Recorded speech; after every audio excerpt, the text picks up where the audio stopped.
Well, welcome everyone to our July webinar. Today we're going to be speaking about how to increase the resilience of your business continuity management system. I am Linda Nelson, your speaker again today. I am your speaker pretty much this whole season. We do have a couple of guest speakers coming in.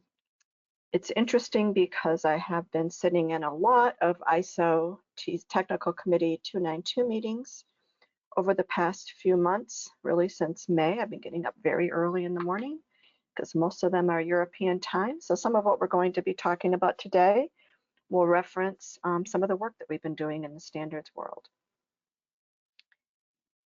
This series is part of our Resilience by Design. It started in February, and you can attend one or you can attend them all. If you do attend them all, whether virtually or while they're live, you can earn your Resilience by Design badge. In February, we started talking about how do you determine the context of your resilience strategy. And our focus this year has really been on the operations side of things. And then the importance of working as an agile system and more of an agile organization and how to build those agile, more flexible systems. And we'll be talking about how to be more agile with business continuity today. Looking at having that systems approach to managing risk, so that understanding that business continuity is one system that's part of managing risk. Then in May, we talked about the global impact of DORA.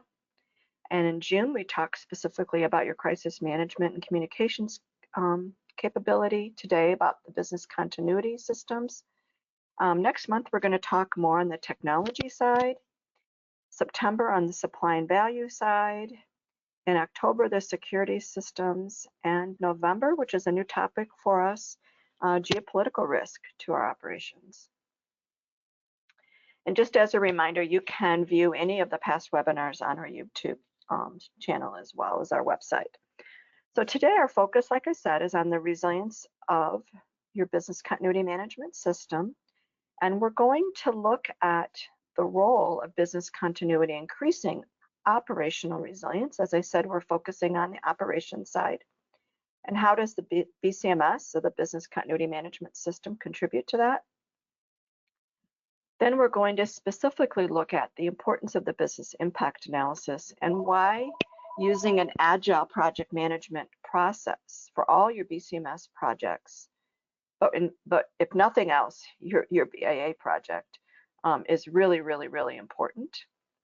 And then the role of identifying and selecting your strategy solutions and tying that selection to that output of your BIA and your risk assessment. And of course, everything should be documented. As always, you should see the recording of the webinar on our webinar page in a couple of days. We are having a big company meeting Thursday and Friday of this week. So we might be a little bit delayed in getting things posted as we're doing strategy type things versus operational type things. But if you do have questions, there should be time today to use the questions button, and I will try to answer those questions or at least look at those questions while we're doing the polls or at the end of the webinar. And if we really don't get to any, or if you think of one after the webinar, please feel free to use the survey as a place where you can ask your question, and we'll address it there. And you do have to attend a minimum of 35 minutes to receive your certificate. So business continuity, the resilience outcome we're looking at for your BCMS is that it ensures the capability of the organization to deliver its products and services at predefined timeframes and capacity. And we're going to dig deeper into what that means today. With I-Corps' organizational resilience model, and this is tied to the original model that was, the original standard on ISO 22316. The numbers are all very similar, so it gets a little tongue-tying. That was published in 2017 on organizational resilience principles and attributes. We are now working on an update to that standard. It's just at the very beginning stages, but this model is still in alignment with that. It's also very much in alignment with 22336, which is on organizational resilience policy and strategy. But I want you to notice here is that preparedness and managing risk is 1/3, or is one of the 3 real strategies, with the attributes of managing risk being one of 9 attributes, and business continuity being part of managing risk. Just bringing that out as kind of a stage setting as to how does business continuity impact operational resilience, which is really the preparedness and managing risk side of it, and how does operational resilience tie into the larger resilience of the entire organization. So looking a little bit closer at dimension 3, and I apologize, I have been having allergies all summer, that we know that organizational resilience is enhanced when the organization intentionally manages risk and prepares for the unexpected. This alignment and collaboration requires that collaboration and alignment of your risk-based systems, and is really fundamental to enhancing an organization's resilience. So again, this is that piece of the model that manages risk. And the business continuity side of that is one strategy that manages risk and increases an organization's resilience. So if there is one thing you take away today, just one thing, I want to provide clarity and understanding of how your business continuity program or management system impacts the overall resilience of the organization. There has been so much talk about resilience in the last 5 years. And what I see at a lot of conferences globally is that business continuity equals resilience. And this has created a lot of issues because if you look at the scope here in the black box on the screen of business continuity's roles and responsibility in the organization, it is that capability and the capacity to consistently deliver on its commitments under changing circumstances. And being able to do that with particular timeframes and a particular capacity. And business continuity is part of that timeframe and capacity piece of this. It is not equal to resilience. It is a very, very important part, but there are other important strategies as well.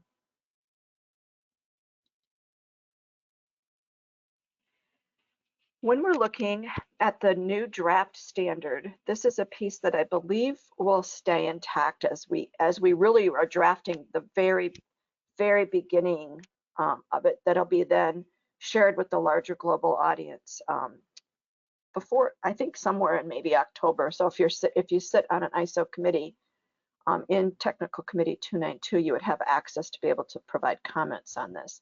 And by the way, if you really have any interest in working on international standards for business continuity or resilience, organizational resilience or community resilience, please drop a note to me because ICOR is a liaison organization. And as such, we can have people from all over the world be on our liaison committee and contribute to the work of the standards. So right now we have what we're calling 5 dimensions. This is kind of a Star Trek thing. It always makes me think of Star Trek if you're old enough to know what Star Trek was. But this idea of the different dimensions. So we have the finance dimension, we have the infrastructure and operations dimension, we have workforce, the environment, and social dimension. And I just want to let you know that every standard moving forward in the ISO world is going to have to address the environment or climate change. They're using the word environmental or changes to environmental conditions. So no matter what standard you see, there's going to be something to do with that on it. What we're focusing on here today is going to be on the infrastructure and operations dimension, which is that ability to adapt essential functions and processes while continuing to operate, which is a large part of what business continuity is doing.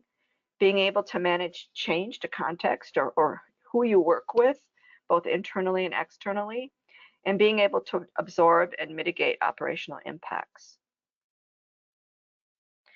when we look a little bit deeper into operational resilience, understanding that this is a subset of organizational resilience as we shared in the model, and the operational resilience really focuses on those day-to-day delivery of products and services versus the strategic plan for growth or looking at larger strategies for operating in the global marketplace or whatever marketplace that you're in. And a lot of times that focus then is on how you respond to incidents. And ICOR has had several webinars and talks up there about having that unified incident response, no matter which part of the organization is impacted. Your crisis management and communications aspect of this, which we talked about last month. Today, of course, we're talking about business continuity, and we'll continue to talk about different technology systems as well as the supply and value chain.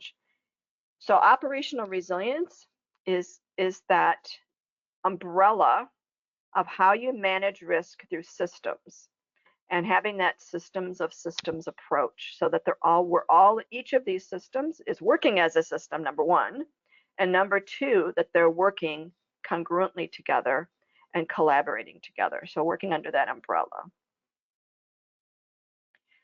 Just as a reminder, there are two standards that would be the prominent standards for you to take a look at if you're looking specifically at the requirements for business continuity. You would see that in ISO 22301. Because it's a requirements document, it's shorter and it only tells you what you have to be compliant with, where ISO 22313 provides guidance tied to 22301 or what that looks like and gives you guidance and some depth for how you might implement those requirements. So they really go hand in hand. In some countries, such as Sweden, they sell them together. In other countries, they are sold separately. So in the US, ANSI sells them separately. And the challenge is that you can't, unless you're in another country, you can't buy the standard in another country, even if it's in English, at a less price, and because they do track that. So depending on where you live, you pretty much have to either buy the standards from ISO or from your own standards institute within your own country. In ISO 22313, besides, there are really 8 what we call capabilities that the organization should have as it implements and develops its business continuity management system. The figure on the right is from ISO 22313, that guidance document. So obviously every standard, management system standard, has the same sort of outline, but you have to have leadership and governance. You have to have your planning and the management of the business continuity program itself. And then you have your business impact analysis and your risk assessment. They have those together. Today, we'll only be talking about the business impact analysis. Then you have your strategies and solutions, which we'll be talking about as well, how you implement in clause 8.4 under your business continuity plans and procedures, and how you exercise your program, and then your checking of your procedures and your performance evaluation and all of those. So these are the areas that we'll be talking about today. I always like to start here with the purpose or outcomes of business continuity with a very simple set of statements. It's really what you're doing to reduce risk before an incident, how you're going to respond with your plans and procedures during an incident, and what you're going to do to recover after an incident. And I think if there's one lesson learned by just about everyone in the organization, no matter whether you're in business continuity or not, is that we have not focused enough on how to recover after an incident. We still don't know how to best get people back to work, whether that, or even if they're needed to be, quote, back to work at the office, or if so, to what extent and what kind of plan does it need to be? Why, how is it being decided? This is one of the most challenging aspects. And this is something I brought up back when we were updating the standard in 2018 and 19, was that we had one little tiny sentence at the end that said, you need to recover and return to normal. Well, I also challenge that normal changes based on the incident, and that we have to return to a new normal, but we have to actually give some guidance on what that means. There is some information and guidance in 22313, the guidance document, but I really, really believe that the biggest improvement we can make to this standard is to put at least a requirement or two into ISO 22301 as to what that recovery looks like. If we don't require companies who are trying to get certified to the standard to document how they're going to recover, I don't know that we're actually being successful. And the pandemic, I believe, has really provided that case study for why we need to have that in there. So if your company, is aligned to 22301 and or if it is certified to it, watch in the next 2 years for something new to happen under recover. So let's take a minute and share your thoughts. This helps me to understand who's here today and helps me to tailor a little bit how I address some of the slides that we have. So if you could share which of the following best describes your role in the organization regarding business continuity, your BCMS. Are you responsible for it? Do you contribute to it? Are you new to business continuity? Are you a consultant? Or you don't have a role, but you're currently interested in learning more? And I'll give you about 10 more seconds to do that.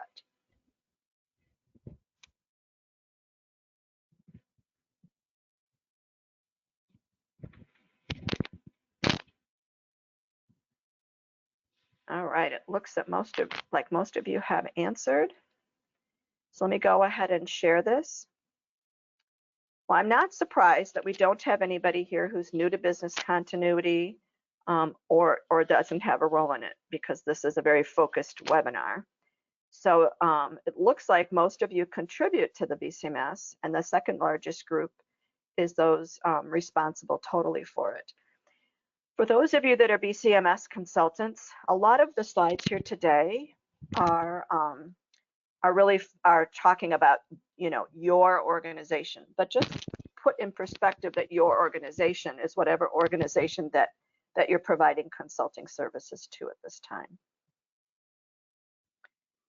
So the reason I wanted to talk about the business impact analysis as a focus for today's webinar is because it's the cornerstone of everything that you're doing. And everything builds upon this data that you're bringing in with your BAA. And if you don't have it built correctly, everything else is suspect. Excuse me again. So the definition for business impact analysis is that process of analyzing the impact of a disruption on your organization. So having an understanding of the impacts to the business if its activities stop really enables the organization to prioritize the order. So here we're going to be talking about timeframes, as well as the capacity level to resume those activities. When we're looking at what should the outcomes be, that analysis really helps the organization to determine what are those adverse impacts that you could have on your operations, and then to prepare as an outcome and a statement and a justification for those business continuity requirements. Every organization is different, every industry is different, and so understanding those business continuity requirements is really essential to the strategy that's built. That analysis also helps the organization to have a really big and clear understanding of its products and services and the activities that deliver them. Most of you would probably say, especially if you weren't in business continuity, you would say, well, of course everybody understands that. But when you conduct that business impact analysis, a lot of times things come to the front that you weren't aware of before, or the importance with the interdependency of what's happening.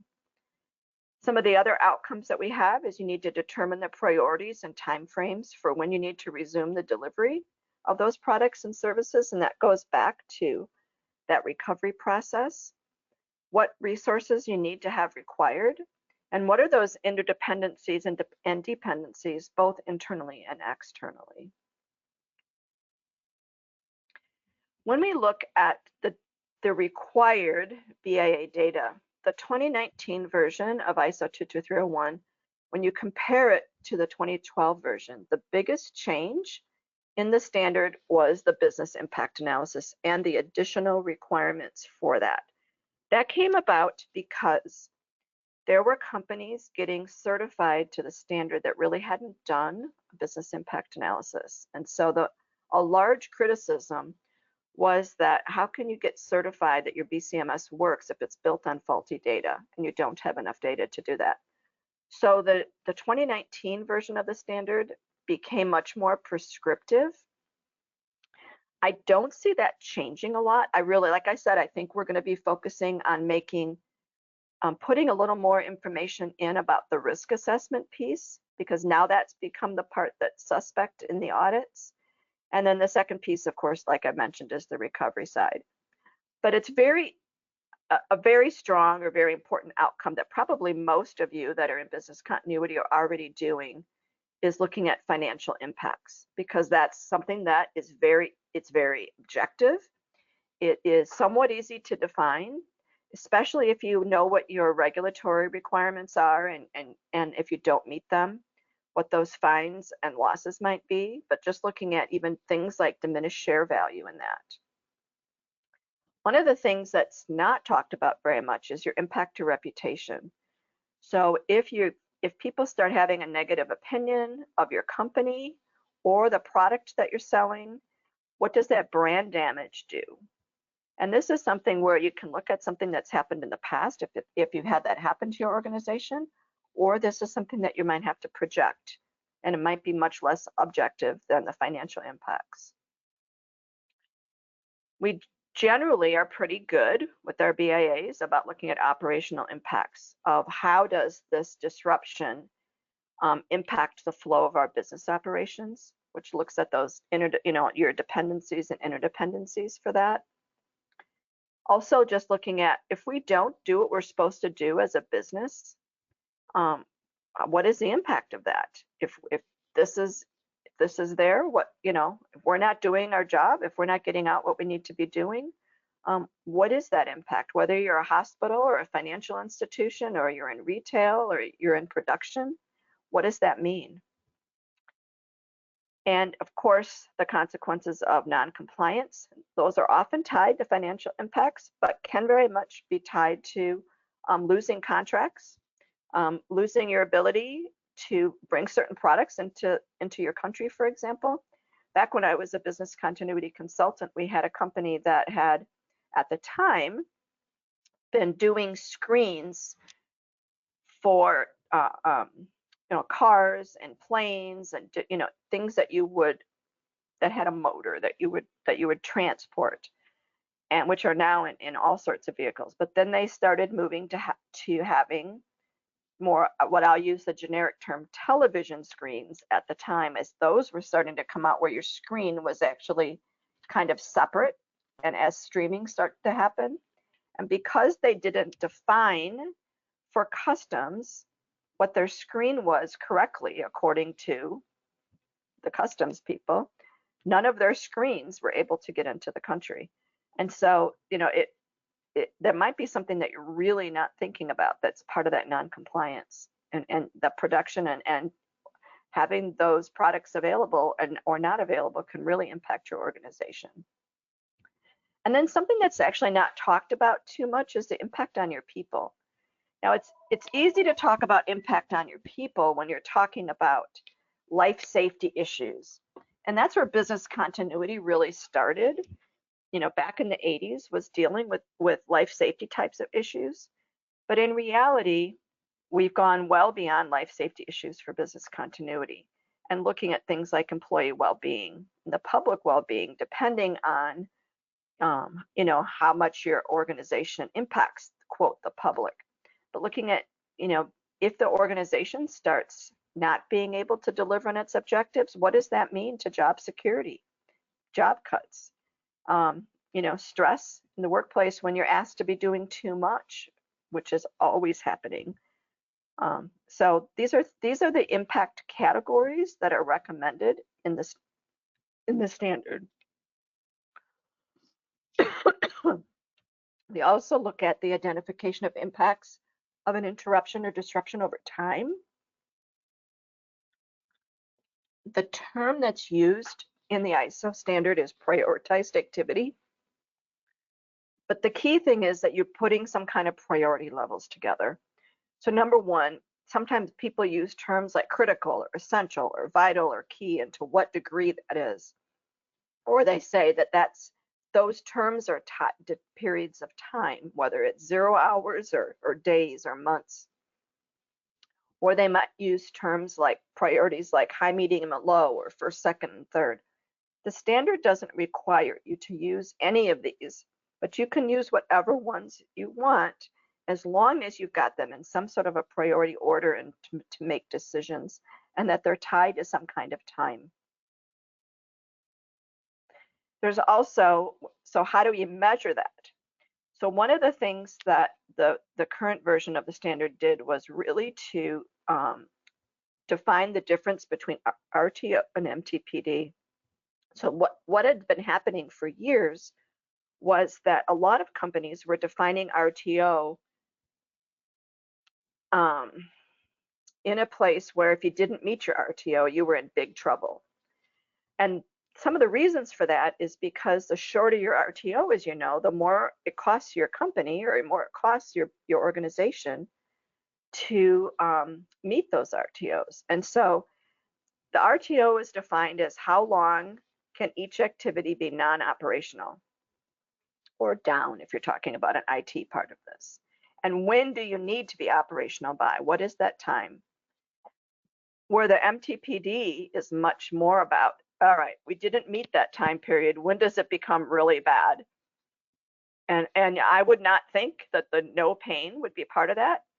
I would think that if there's going to be a time difference between that RTO and your MTPD.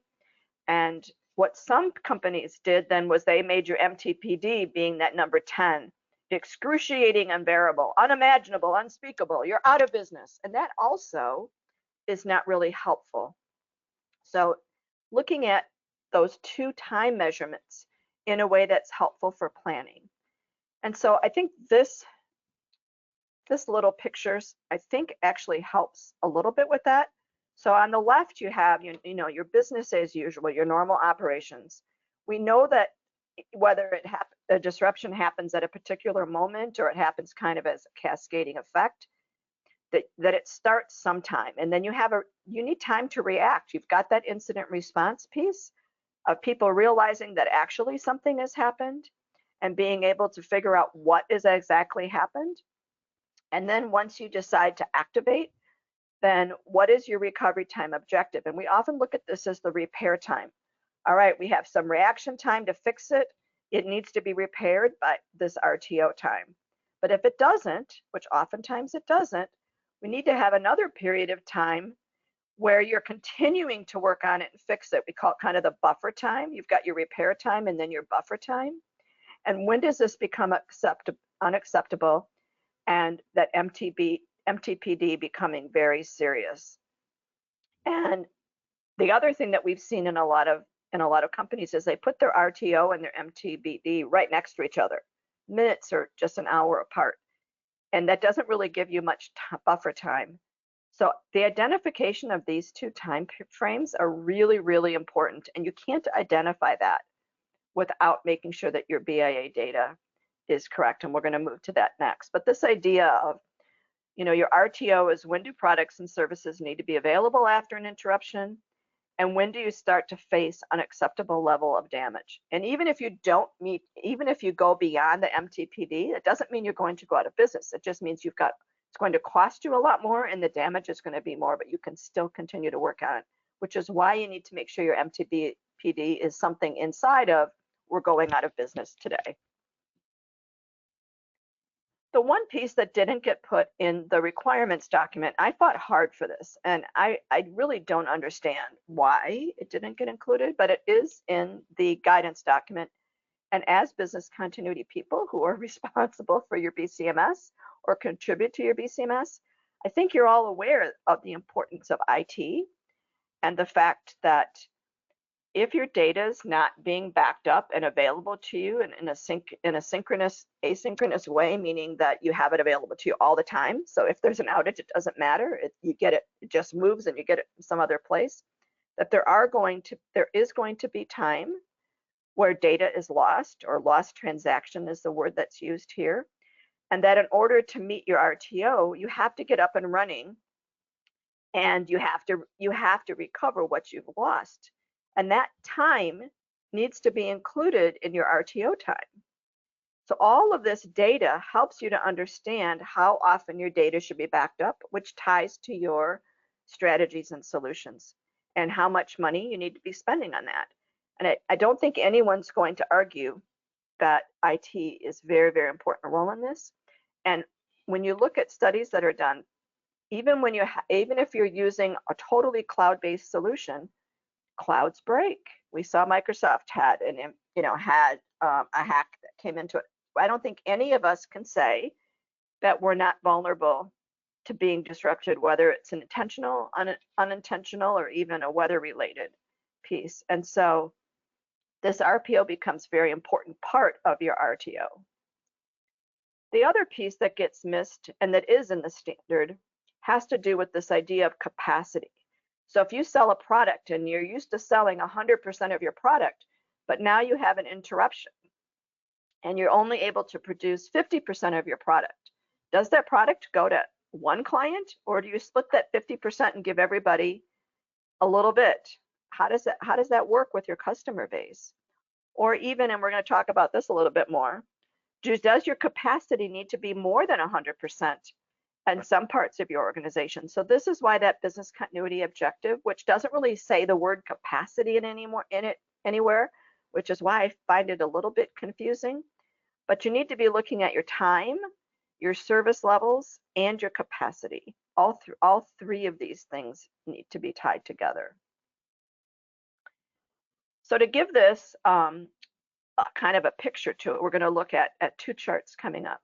But when you're looking at your priority levels for each activity, here I've just grabbed some very common lines of business. Your HR, or your people side of things, your customer service, your finance, your sales, and IT.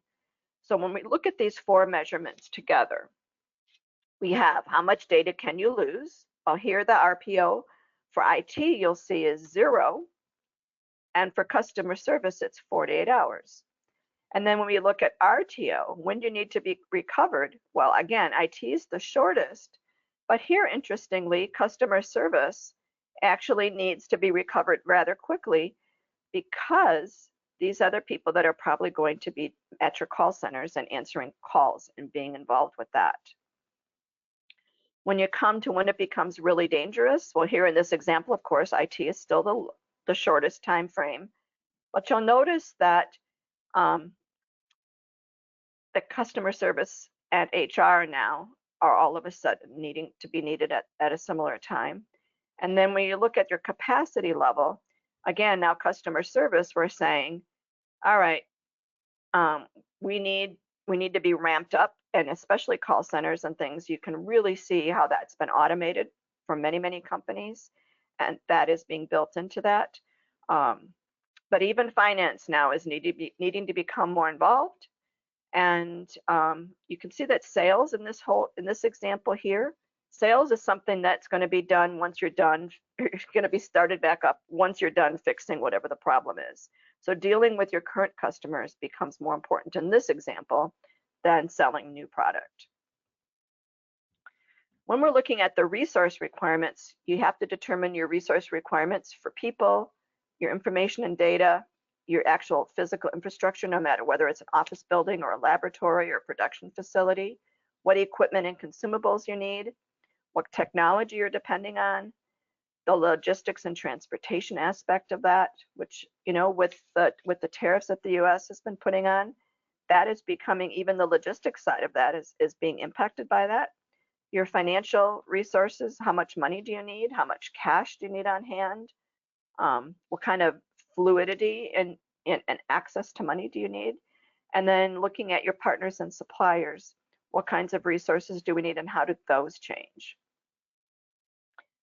if you attended last month's webinar on crisis management communications, this will be a repeat because every management system standard has the same requirements for communication.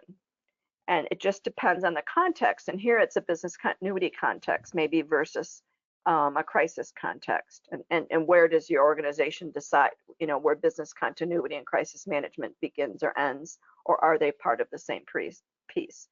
But regardless, you need to identify under what conditions the organization is going to communicate and what are those triggers.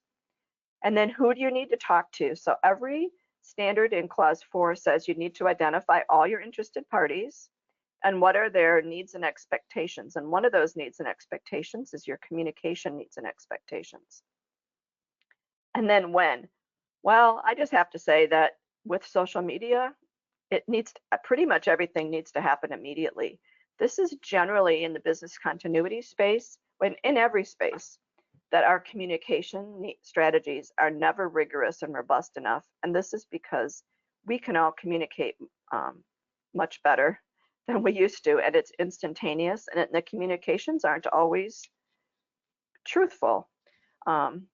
Depending on what social media you follow, you might get totally different information. And so it's really, really important that we identify when and that it's as soon as possible. And you need to make sure that your most important customers or clients get communicated with first, that your board gets communicated with before they read about it or hear about it somewhere in the media. So that really drives what kinds of tools are you going to use and who does that communicating. It can't just be one person unless you're a one-person company, but you need to have spokespersons and people who are designated to represent the organization.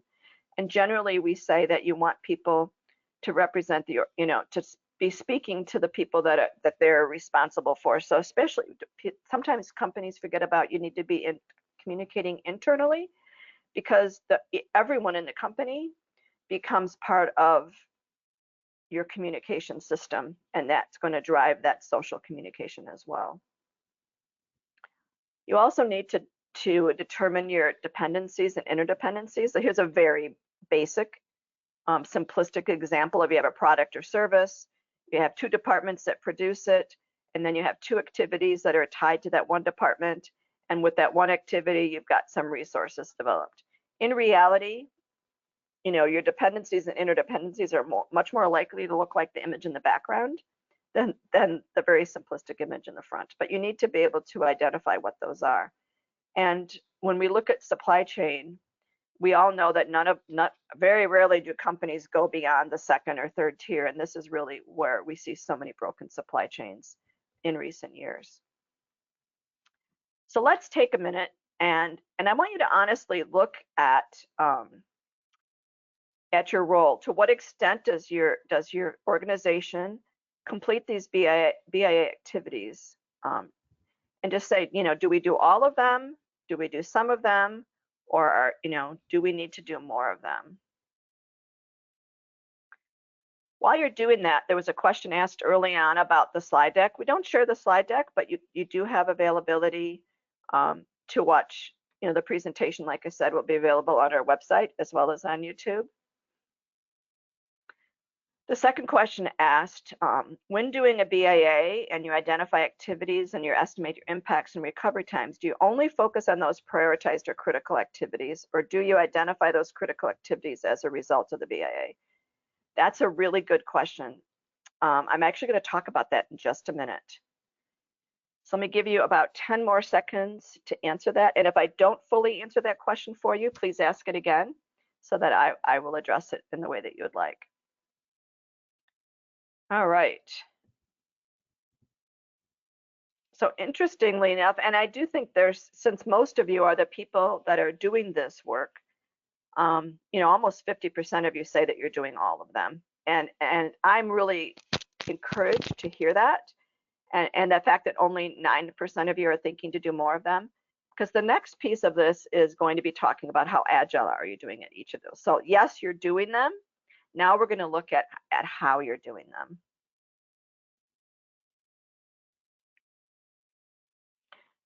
So when we look at data, it should be correct, it should be credible, it should be consistent, comprehensive, as well as up-to-date and available.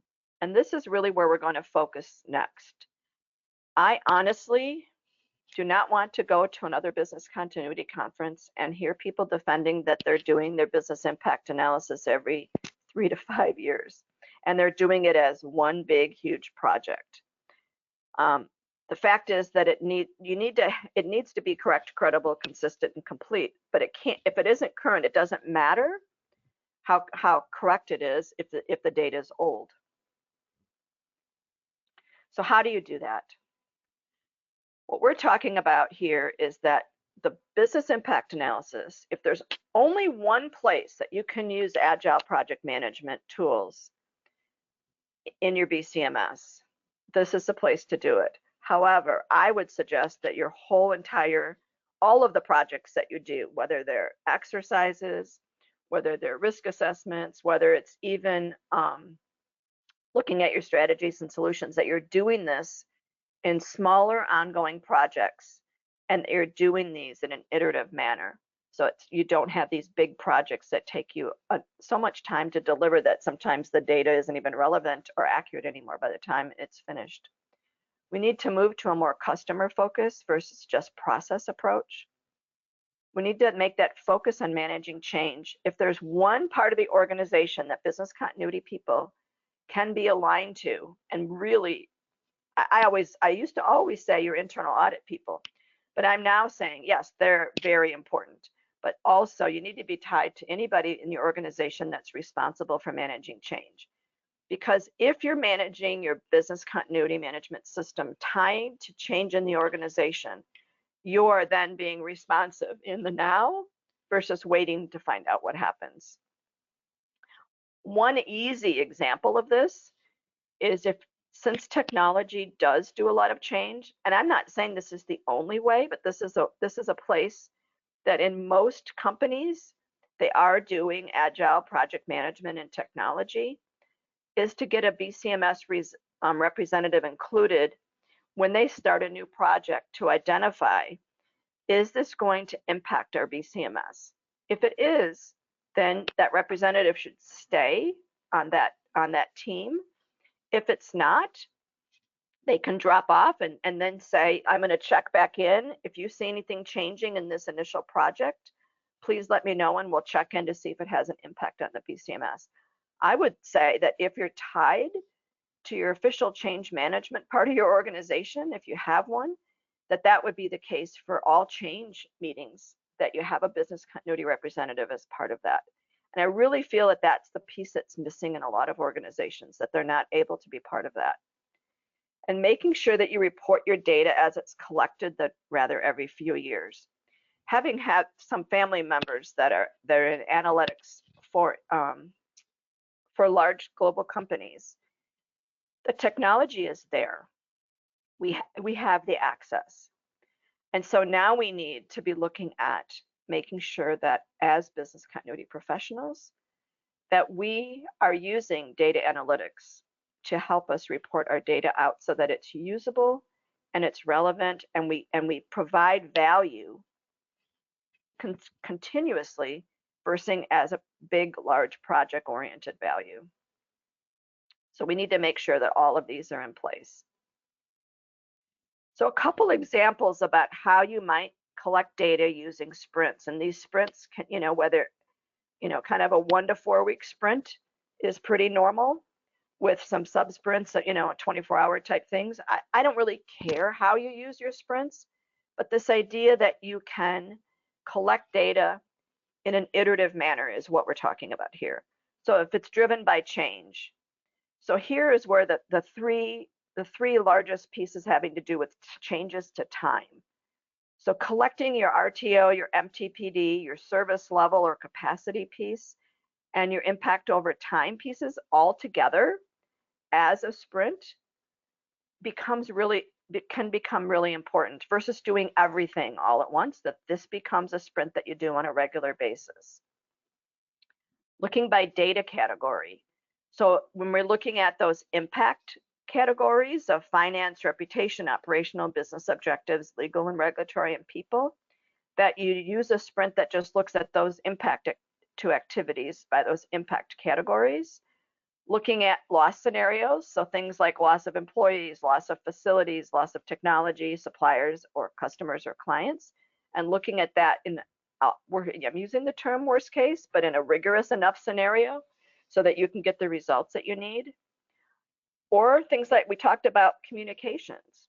So what are the communication requirements for those interested parties, which means you need to know who your interested parties are.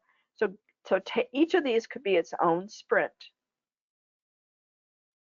Also, if you do your work in your BCMS more by business area, looking at it, your sprints to be by location or a particular line of business or a particular process, like manufacturing a particular product or service or delivering a particular service.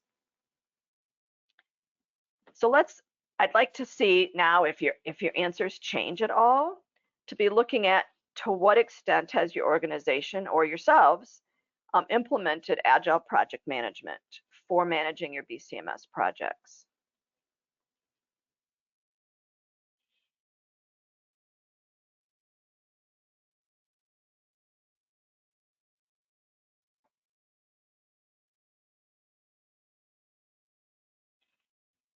And I'm looking at the question. The next question is, can you say something about adapting BIAs to the business activity? I had the experience where a company did not realize or maybe appreciate that the supply chain needed a different BIA than the manufacturing. And that's really interesting. That's where I talk when we're talking about doing that iterative approach and doing a different BIA based on the different lines of business. I think that's very, very important. Thank you for asking that. And I will go back to the slide on Agile be reshown, but it's a pretty basic slide. And like I said, the slides will be available in the next day or two, or for sure by Monday. So let me go ahead. I'm going to go ahead and close this. It looks like most of you have voted. I'm really encouraged to see that 67% of you, that some parts of the organization are using Agile project management. And I'm going to challenge you to really push as part of your continuous improvement and being able to deliver data that is needed by the company to make decisions, that more of you pushed to become part of those 15% that are totally using that. I'm also going to really encourage those of you that are in that 15% where everybody in the organization is using the Agile process. I would love to be able to work with you to publish a paper, do a presentation, do a webinar on exactly what that looks like. It's so hard to get case study examples for people to be able to see what that looks like. So, and I'm so sorry for the 18% of you that still are just using the normal project management. All right, I am going to move on a little bit quickly because I've been probably talking a little bit too slow, but I wanted to spend a big chunk of time on the BIA. So when we talk about the relationship between the BIA, the risk assessment, and your strategies, it's very clear that all of your strategies and solutions need to be based on the outputs of your BIA and your risk assessment, and that they should identify that before, during, and after, and that when they added solutions to strategies, what they meant was you need to have more redundancy. So we're not relying on a single solution to fulfill a strategy, that we've got multiple ways of doing things. And this is really where you can increase the resilience of your BCMS as well, is by looking at those redundancies. So when we look at your current capabilities with your strategies and your solutions, do they still meet your data metrics? Are they meeting your current needs for time and capability expectations? When you look at your performance from incidents and exercises, looking back at service level agreements changed, have contractual agreements changed?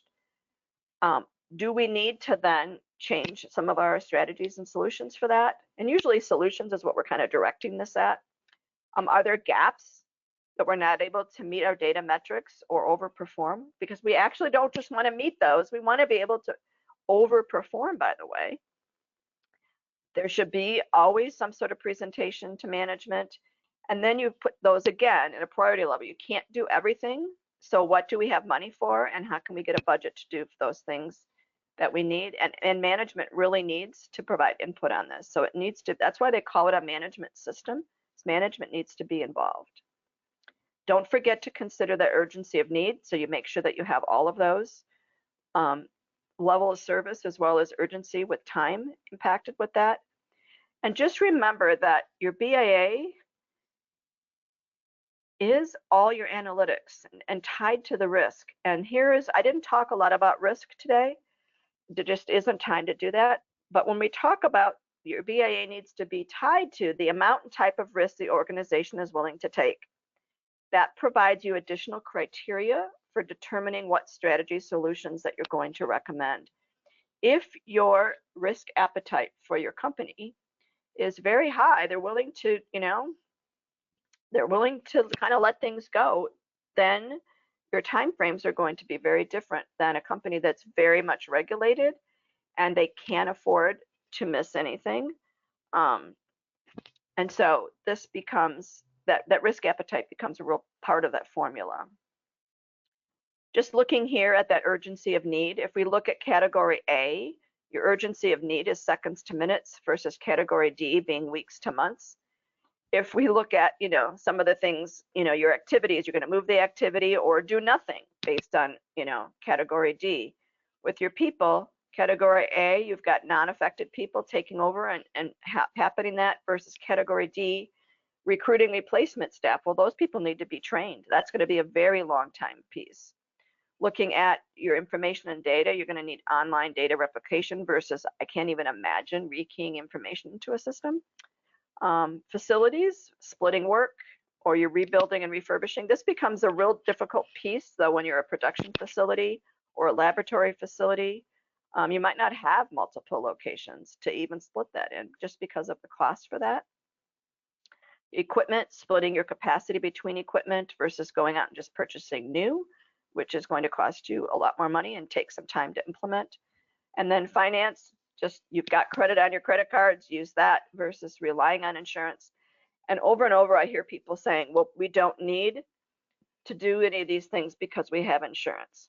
Sure, you have insurance and maybe you get it 2 years later. When we look at documenting your plans and procedures, everything should be documented. You should have all your data documented. You should have your impacts documented. You should have very good reference to those predefined thresholds for activating. What are your procedures to deliver? What's that capacity for delivering? And then looking at your welfare of your people, as well as your impact to the environment. In ISO 22301, they do have a requirement. You are required that your procedures defined in your plan documents are specific. So somebody can pick them up, even if they're not the primary person doing it, that they're specific and that they can use them if they have a little bit of knowledge. But they also need to be flexible because what we plan for in our scenarios isn't always what happened, or it's a combination of different scenarios. So they need to be specific, but also flexible. We do need to focus on the impact. The days of contingency plans are gone. However, for natural disasters, I would say, you could be looking at the cause of things much differently than you would for other types of incidents. But just be really careful that you're not still sitting in the 80s and 90s where we were all looking at contingency plans. They also need to work, so you need to test them to make sure that they work. And people need to be assigned roles or responsibilities. If there's not assigned, nobody's going to know who's supposed to be in charge, and you're going to have chaos. This is also straight from the standard that each plan needs to include your purpose, scope, and objective. So it depends how you organize your plans, but doesn't matter how you have your plans organized. They all each says, needs to have identified the purpose of that plan, the scope of that plan, and the objectives of that plan, which reminds me now, I didn't actually answer that question about the BAA. When your scope is only on critical activities, if you've had changes to your organization, how do you know that those are still critical? And years ago, we did when I was consulting, we did a business impact analysis on an insurance company. It turned out their mailroom was a critical activity because it was an interdependency for everything else. Now that's no longer true. Times have changed.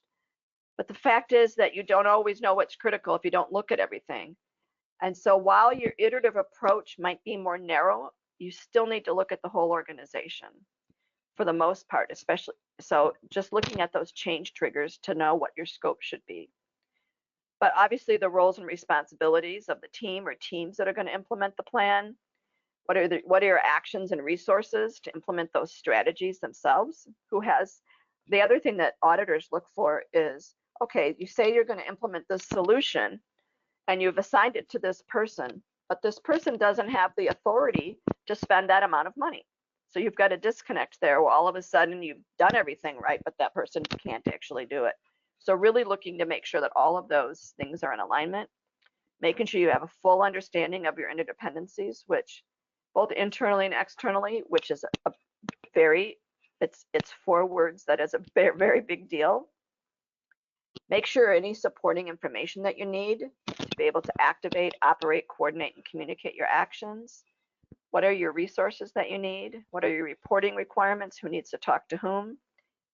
And this process for standing down. I'm really, really hoping that plans will in the future be required to also include a plan for recovery or a process for recovery, a strategy for recovery. Whatever words you want to use, it needs to include something. These are just some, I wanted to give you some examples. So if your strategy is to increase preparedness and managing risk, that you're looking at, that you're prepared for your current set of risks as well as emergent or future, that you maybe increase your safety requirements, that you're also preparing for future hazards, that or things that might happen concurrently, that you exceed basic requirements for your critical components. If you're really reliant on a piece of equipment or software or whatever it is, make sure that you're exceeding those, because just meeting those is not enough if it's critical. Managing those interdependencies of your different networks, looking at redundancies for that, and looking at, cascading failures, which is really happens a lot. Looking at how you can design to fail safely for some of your equipment that you're depending on.